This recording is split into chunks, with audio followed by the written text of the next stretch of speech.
2018 সালে নির্বাচন নিয়ে চাঞ্চল্যকর তথ্য দিলেন সাবেক আইজিপি মামুন। জাতীয় পার্টি ও 14 দলের কার্যক্রম নিষিদ্ধ চায় ইসলামী আন্দোলন।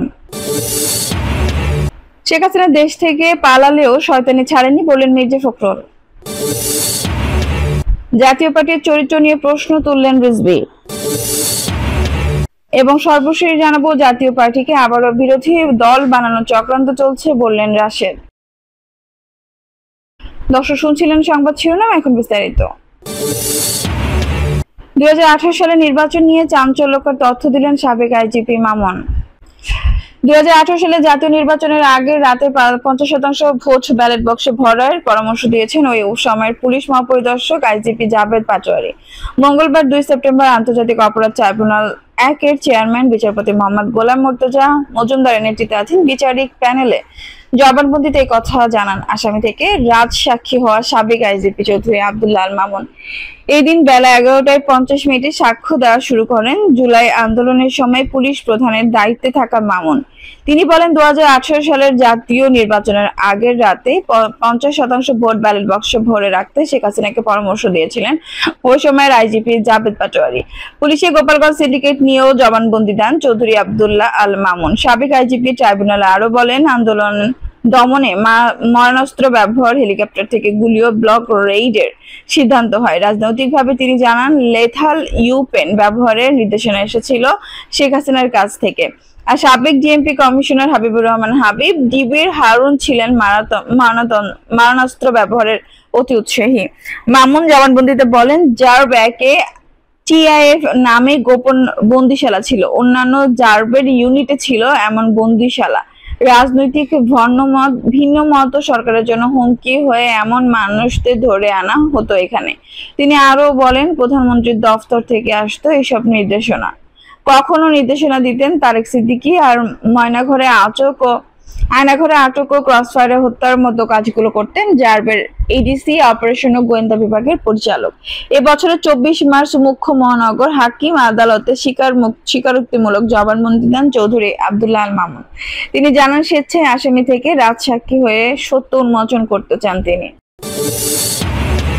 জাতীয় পার্টি ও 14 দলের কার্যক্রম নিষিদ্ধ চায় ইসলামী আন্দোলন।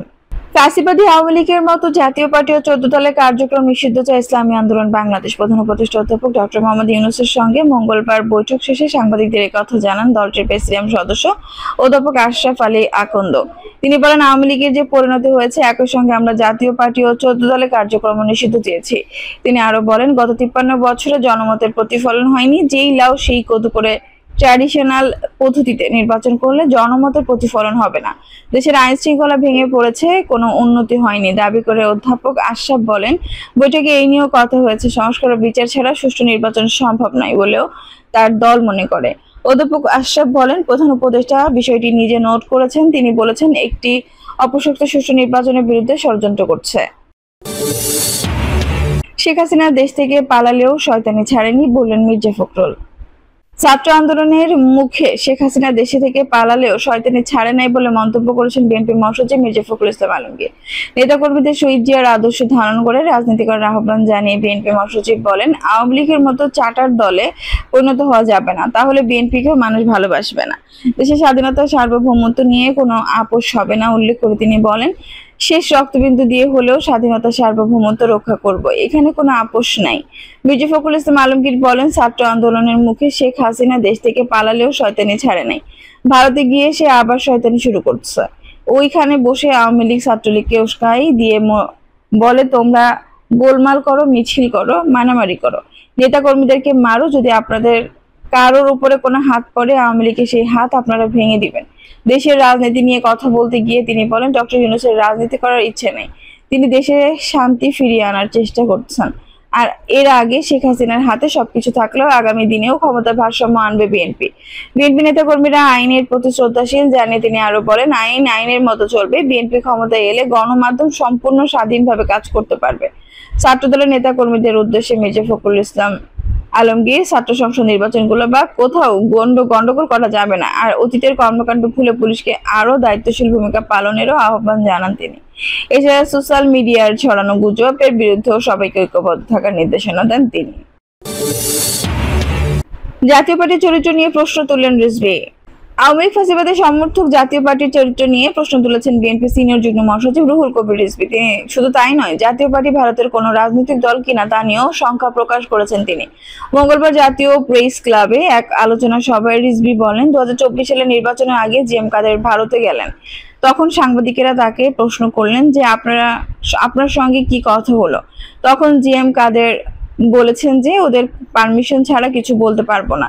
এই হচ্ছে জাতীয় পার্টি। আপনি কি ভারতের কোনো রাজনৈতিক দল নাকি বাংলাদেশের রাজনৈতিক দল? এই আপনাদের মেরুদণ্ড, এই আপনাদের নীতি এবং আদর্শ, এই আপনাদের চরিত্র। উত্তরাঞ্চল ছাত্র ফরমার উদ্যোগে বিএনপির ভারপ্রাপ্ত চেয়ারম্যান তারেক রহমানের কারামুক্তি দিবস উপলক্ষে আয়োজিত অনুষ্ঠানে বিএনপির এই সিনিয়র যুগ্ম মহাসচিব বলেন, আমরা কোনো মব সংস্কৃতিতে বিশ্বাস করি না। কে রাজনীতি করবে কি করবে না সেটা আইনের ব্যাপার, এই সরকারের ব্যাপার। এই বিএনপি কোথাও কোনো মব সংস্কৃতি তৈরিও করেনি এবং বিএনপি উৎকৃষ্ট সংস্কৃতি তৈরিও করেনি এবং বিএনপি উচ্ছৃঙ্খল জনতন্ত্রের বিশ্বাসী নয়। কিন্তু বিএনপি তো একটা অ্যানালাইসিস আছে যে জাতীয় পার্টির ভূমিকা কি ছিল, আরো অন্য রাজনৈতিক দলের ভূমিকা কি ছিল। তিনি আরো বলেন, ভয়ঙ্কর রক্ত পিপাসু শেখ হাসিনা আওয়ামী লীগ ফ্যাসিবাদকে কারা রক্ষা করেছে? কারা 16 বছর জনগণের লক্ষ কোটি টাকা পাচারের সুবিধা করে দিয়েছে? কারা এই দেশকে আওয়ামী লীগ ভয়ঙ্কর স্বেচ্ছাতন্ত্রকে প্রতিষ্ঠা করার দায়িত্ব পালন করেছে? তার মধ্যে একটি হচ্ছে জাতীয় পার্টি। আপনারা একটা কুলিং টাইম চান। 2008-9 সালে ক্ষমতায় আসার পর শেখ হাসিনা 2 বছরের একটা কুলিং টাইম দিয়েছিল, তারপর টর্চার করেছেন। বিএনপি কখনো টর্চারে বিশ্বাস করে না।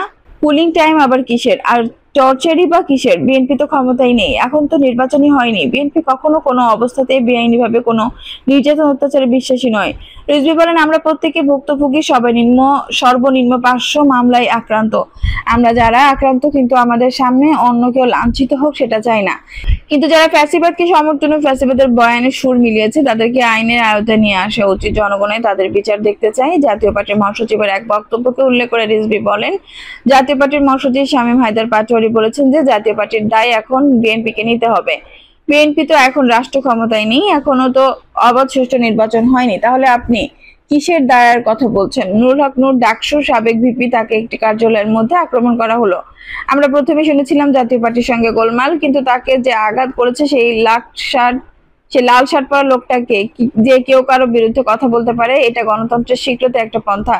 যারা রাজনীতির কথা বলেছেন তারা বিএনপির বিরুদ্ধে কথা বলতে পারেন। বিএনপির যদি কোথাও সমালোচনা করার থাকে তাহলে বিএনপি সেখানে সমালোচনা করবে। আপনি জাতীয় পার্টির মহাসচিব, আবার দায়িত্ব নেওয়ার কথা বলেছেন কেন? যে বিএনপি পার্টির দায়িত্ব নেবে? আমরা কারা? যখন ইলিয়াস আলী গুম হয় তখন কোথায় ছিলেন? যখন চৌধুরী আলম সাইফুল ইসলাম হিরো গুম হয় তখন জাতীয় পার্টি কোথায় ছিল? যখন ছাত্রনেতা ও যুব নেতারা গুম হয় তখন জাতীয় পার্টি কোথায় ছিল? তিনি বলেন। রিজভী আরো বলেন, যখন 2014 এর নির্বাচন ছোট ভোট কেন্দ্রে কোনো ভোটার নেই, সেখানে কুকুর বিড়াল এবং গরু ছাগল ঘুরে বেড়াচ্ছে, সেই নির্বাচনে যাব না করতে করতে আপনারা জাতীয় পার্টি আপনারা গেলেন।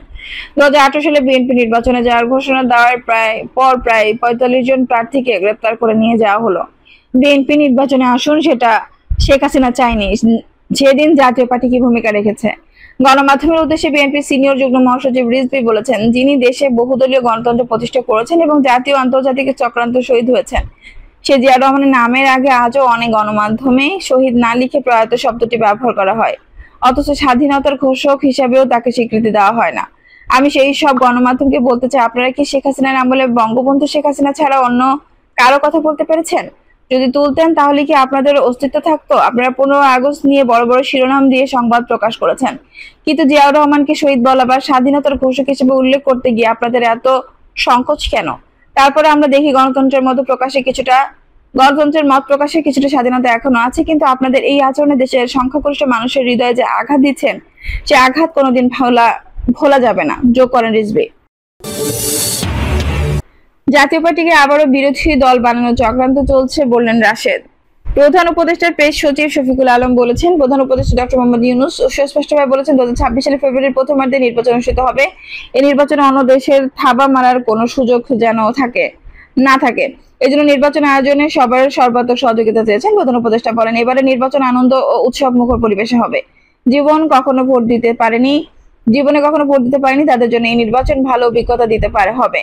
যারা পূর্বে ভোট দিতে গিয়ে তিক্ত অভিজ্ঞতার সম্মুখীন হয়েছেন তাদেরও ভালো অভিজ্ঞতা দিতে হবে। কেউ যেন বলতে না পারে আমাকে ভোট দিতে দেওয়া হয়নি। তিনি বলেন, যারা অন্তর্বর্তীকালীন সরকারকে নির্বাচন পর্যন্ত পৌঁছাতে দিতে চায় না তারা যত রকম ভাবেই পারে বাধা দেবে। বাংলাদেশের সত্তাকে গড়ে তুলতে তারা বাধা দেবে। তারা সর্বোচ্চ চেষ্টা করবে নির্বাচন বানচাল করার, এমন পরিস্থিতি সৃষ্টি করার চেষ্টা করবে যাতে নির্বাচন না হয়। এগুলোর কিছু কিছু লক্ষণ এখন দেখা যাচ্ছে, সামনে আরো আসবে। এই জন্য আমাদের আরো সতর্ক হতে হবে। আমাদের চেষ্টা হবে নির্বাচন করার এবং নির্বাচন ফেব্রুয়ারির প্রথমার্ধেই অনুষ্ঠিত হবে। তিনি আরো বলেন, নির্বাচিত সরকারের হাতে আমরা ক্ষমতা হস্তান্তর করব। এবারে নির্বাচন অনন্য নির্বাচন হবে। এবারে নির্বাচন অনন্য নির্বাচন হবে। দর্শক, এই ছিল এখনকার সর্বশেষ সংবাদ। নিউজটি ভালো লাগলে অবশ্যই একটা লাইক দিন, কমেন্ট আপনার মূল্যবান মতামত জানান। সবসময় আমাদের পাশে থাকতে সাবস্ক্রাইব করে বেল বাটনটি অন করে রাখুন। ধন্যবাদ।